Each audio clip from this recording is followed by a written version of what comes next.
उपसम प्रकरण का टॉपिक है असंग सुख में परम शांति को प्राप्त। पुरुष के व्यवहार काल में भी दुखी न होने का प्रतिपादन, ज्ञानी की तुर्यावस्था तथा देह और आत्मा के अंतर का वर्णन। श्री वशिष्ठ जी कहते हैं, रघुनंदन,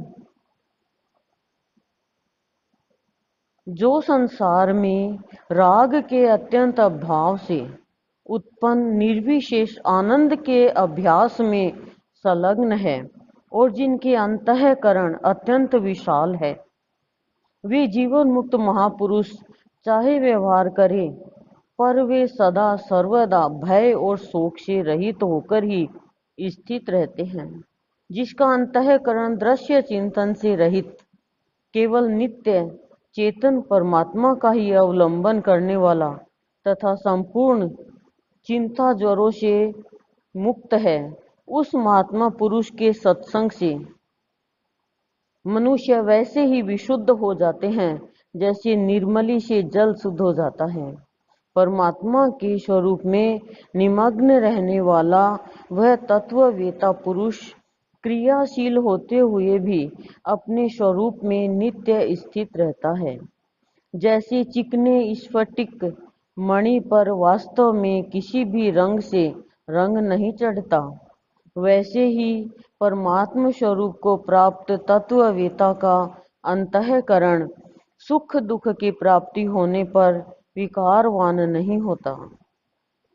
जिसने सगुण निर्गुण रूप परमात्मा को भली भांति जान लिया है और जो परमात्म स्वरूप परम अभ्युदय को प्राप्त हो गया है, उस महात्मा पुरुष के चित्त को संसार का दृश्य उसी प्रकार लिपायमान नहीं कर सकता जैसे जल रेखा कमल को लिपायमान नहीं कर सकती। जब यह जीवात्मा परमात्मा का ज्ञान प्राप्त कर समस्त कल्पनाओं के हेतुभूत मलों से रहित हुआ ध्यानाभाव दशा में भी परमात्मा के स्वरूपानुभव में निमग्न रहता है, तब वह स्वशक्त यानी आत्माराम कहलाता है। आत्माराम होने से ही मनुष्य संसार में असंग भाव को प्राप्त करता है, क्योंकि आत्मा के ज्ञान से ही विषयासक्ति का क्षय होता है। चित्त के विषय संबंधी वृत्तियों से रहित हो जाने पर क्षीण वृत्ति वाले अंतःकरण की जो वासनाओं से रहित शांतिमय स्थिति है, वही जागृत में सुषुप्ति के समान समाधि अवस्था कही जाती है। इस प्रकार अखंड समाधि अवस्था को प्राप्त मनुष्य व्यवहार करता हुआ भी सुख दुख रूपी रसों से बंध कर संसार की ओर कभी आकृष्ट नहीं होता, क्योंकि उसकी दृष्टि में संसार है ही नहीं। जो पुरुष जागृत में ही परमात्मा में स्थित हुआ जगत के कार्यों को करता है, उस पुरुष को यंत्र की पुतली के समान सुख दुख का अनुभव नहीं होता। जो पूर्व से ही यानी साधना अवस्था से ही तीव्र वैराग्य के कारण उपेक्षा बुद्धि से कर्म करता है तथा जिसकी बुद्धि परमात्मा में ही स्थित है, वह मनुष्य जीवन मुक्त हो जाता है। अब सोचो, हम सत्संगी है और हमें ये तो पता होना चाहिए कि जीवन मुक्त क्या क्या। अब जीवन से मुक्ति किसको मिलती है? जीवन मुक्त की अवस्था कैसी होती है? जिसकी बुद्धि शुद्ध है, मन पवित्र है और चित्त है उसमें ईश्वर का निवास है। सत्संग यही सिखाता है। वो जीवन जी रहा है लेकिन जीवन मुक्त है। जीवन मुक्त का मतलब वो जीवन के बंधन से बंधा हुआ नहीं है। समझ रहे हो?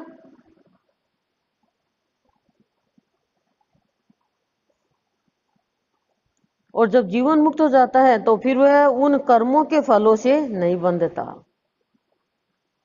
कर्म तो आएंगे, बनता नहीं। ज्ञानी की पहचान, श्रेष्ठ की पहचान क्या होती है कि आपको वो लगे, ऐसे लगेगा कि तो हमारे जैसा ही साधारण है, काम करता है, खाता है, गृहस्थी चलाता है, सारा ऐसा का ऐसा ही है, लेकिन वो करता हुआ भी नहीं करता। जैसे एक बच्चा है, देखता हुआ भी कुछ नहीं देख पाता, हो टीवी में फिल्म देख रहा है लेकिन देख के भी कुछ नहीं समझता, वो कुछ भी नहीं समझता, उसने नुकसान कर दिया, उसको ही नहीं पता नुकसान हो गया क्या, वो तो खेलेगा, हंसी उड़ाएगा, हंसेगा खूब, चीज गिर गई तो भी हंसेगा। ऐसे ही ज्ञानी की वो हो जाती है कि वो सब कुछ करता हुआ नजर आता है लेकिन वो कुछ भी नहीं करता है। क्यों? क्योंकि उसकी अवस्था ज्ञान की अवस्था यानी आत्मा की अवस्था होती है, शरीर की अवस्था नहीं रहती। उसको पता नहीं रहता कि मैंने शरीर से क्या कर दिया।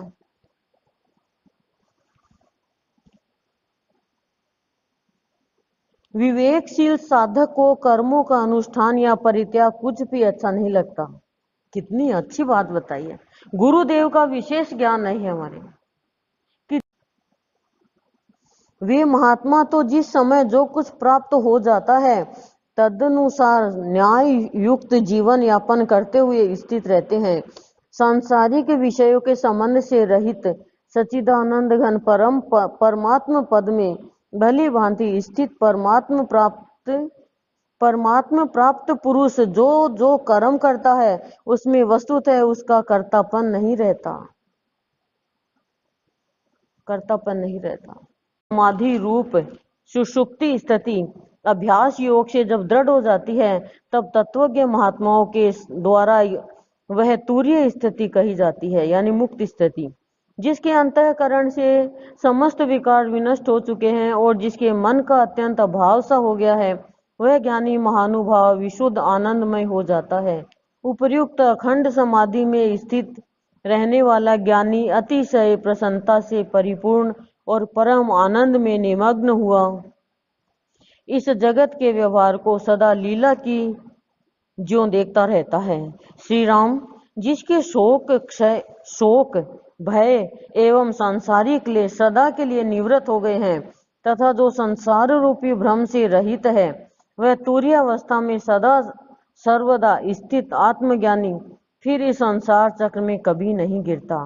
जैसे आकाश मार्ग वायु के लिए गम्य है, वैसे ही दूर से ही अति दूर परम पद विदेह मुक्त पुरुष के लिए अनुभव गम्य है। परमानंद में निमग्न ज्ञानी पूर्वोक्त सुषुप्ति के समान अखंड ब्रह्माकार समाधि अवस्था से जगत स्थिति का वास्तविक अनुभव करके उसके पश्चात तुरीयावस्था यानी जीवन मुक्तावस्था को प्राप्त होता है।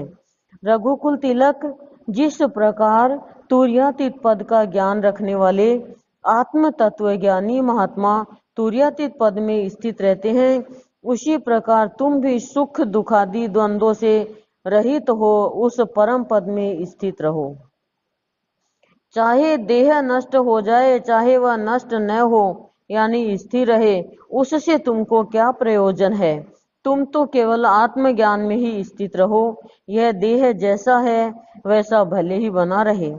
श्री राम, जैसे अंधकार और मेघ मंडल से मुक्त शरद पूर्णिमा की रात्रि का आकाश मंडल सुशोभित होता है, वैसे ही तुम अभीष्ट और अनभीष्ट विषयों से मुक्त हुए शीतल साक्षात्कार रूपी आलोक की शोभा से सुशोभित हो रहे हो।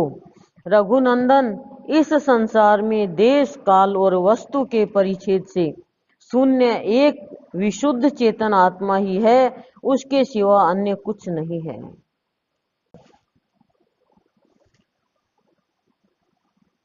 सर्वत्र व्यापक चेतन आत्मा, यह नाम केवल व्यवहार के लिए कल्पित है।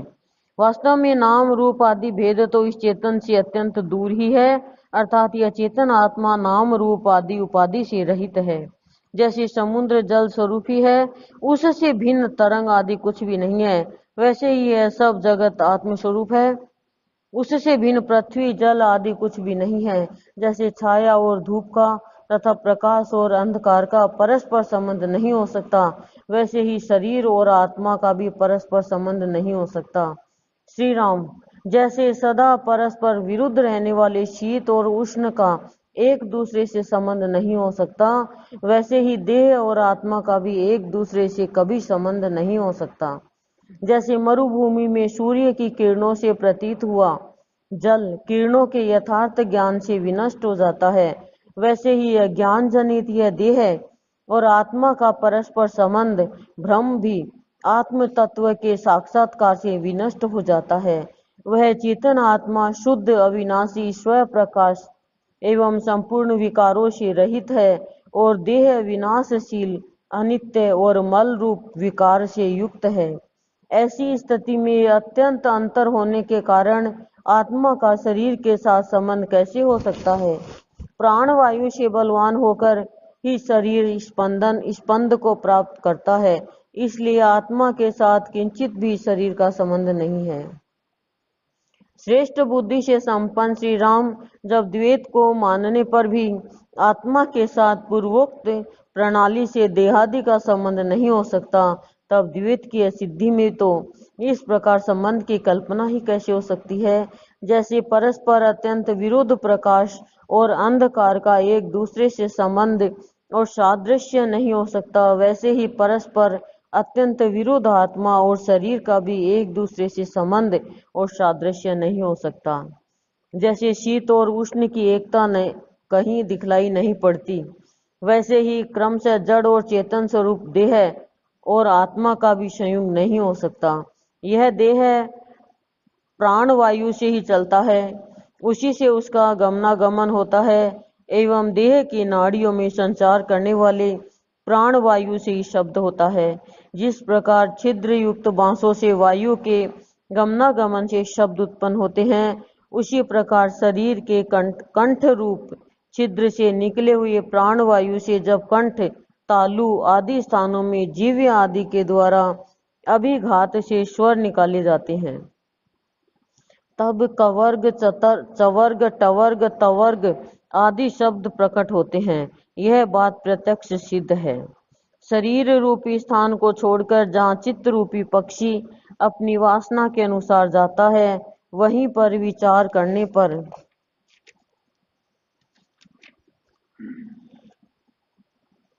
आत्मा का अनुभव होता है। जहाँ पुष्प रहता है, वहीं जैसे गंध का ज्ञान रहता है, उसी प्रकार जहाँ चित्त रहता है, वहीं पर आत्मा का ज्ञान होता है। जिस प्रकार सर्वत्र स्थित आकाश दर्पण में प्रतिबिंबित होता है, वैसे ही सर्वत्र स्थित आत्मा शुद्ध मन अंतःकरण में शुद्ध वैसे ही सर्वत्र स्थित आत्मा शुद्ध अंतःकरण में स्थित पृथ्वी में नीचे का भाग जल का आश्रय स्थान होता है, उसी प्रकार अंतःकरण ही आत्मा के अनुभव का आश्रय स्थान है। अंतःकरण ही आत्मा के अनुभव का आश्रय स्थान है कि अंतःकरण ही आत्मा को अनुभव करेगा, शरीर अनुभव नहीं करेगा। अंतःकरण, अंत मतलब अंतर के, करण यानी काम करने वाले, विचार, भावना, मन, बुद्धि, चित्त, ये अंतःकरण है।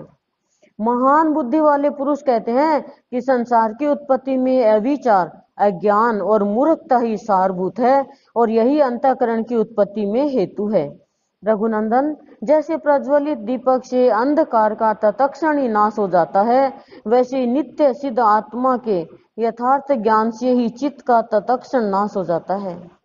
जैसे बंदर वन के एक वृक्ष को त्याग कर दूसरे वृक्ष पर चला जाता है, उसी प्रकार वासना के वशीभूत जीव कर्मानुसार एक शरीर को त्याग कर दूसरे शरीर में चला जाता है। और जन्म लेने का कारण क्या बताया? और जन्म लेने का कारण है वासना। श्री राम जिस शरीर में वह चला गया, उस शरीर को भी त्याग कर फिर दूसरे समय में अन्य विशाल देह के अंतर्गत दूसरे शरीर में चला जाता है। इस प्रकार जीवों के यथार्थ स्वरूप को आवृत करके रहने वाली अपनी ही वंचक वासना यानी धोखा देने वाली वासना जीवों को इधर उधर भटकाती है। वासना के कारण प्राणी ठगा जाता है। किसने ठगा? वासना ने। वासना किस में आई? मन में। वासना क्या है? लोभ, अहंकार, ईर्ष्या, काम, क्रोध, ये वासना है।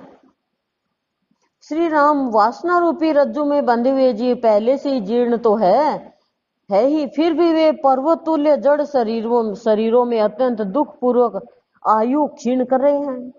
जिन्होंने जीर्ण से भी अधिक जीर्ण होकर दरिद्रता, रोग, वियोग आदि से उत्पन्न हुए दुखों का भार वहन किया है तथा जिनका जीवन अनेक योनियों में दुर्दशाग्रस्त परिणामों से जर्जर हो चुका है। वे जीव बारंबार अपने हृदय की दुर्वासनाओं से दीर्घ काल तक नरकों में निवास करते हैं। देख लो आप, दुर्वासना के कारण नरक मिलता है, बुरी भावना के कारण नरक मिलता है। नरक में जाना है? नो। गर्दन नहीं, नो। मुंह का, अरे जब वाणी दिए तो वाणी काम में लो ना, गर्दन को नहीं लाता है। श्री वाल्मीकि जी कहते हैं, भरद्वाज मुनिवर श्री वशिष्ठ जी के ऐसा कहने पर जब दिन बीत गया, सूर्य भगवान अस्ताचल की ओर चले और जाने लगे, तब सभा में उपस्थित सब लोग मुनि को प्रणाम करके सायंकालीन स्नान संध्या वंदनादि नित्य कर्म करने के लिए चले गए और रात्रि बीत जाने पर दूसरे दिन सूर्य की किरणों के साथ ही पुनः सभा में उपस्थित हो गए। अब अपन भी दोबारा सुबह में उपस्थित होंगे, पहले साहित्य करेंगे पर। सर्ग 70 से 71 पूरा हुआ। ओम शांति ही शांति प्रशांत।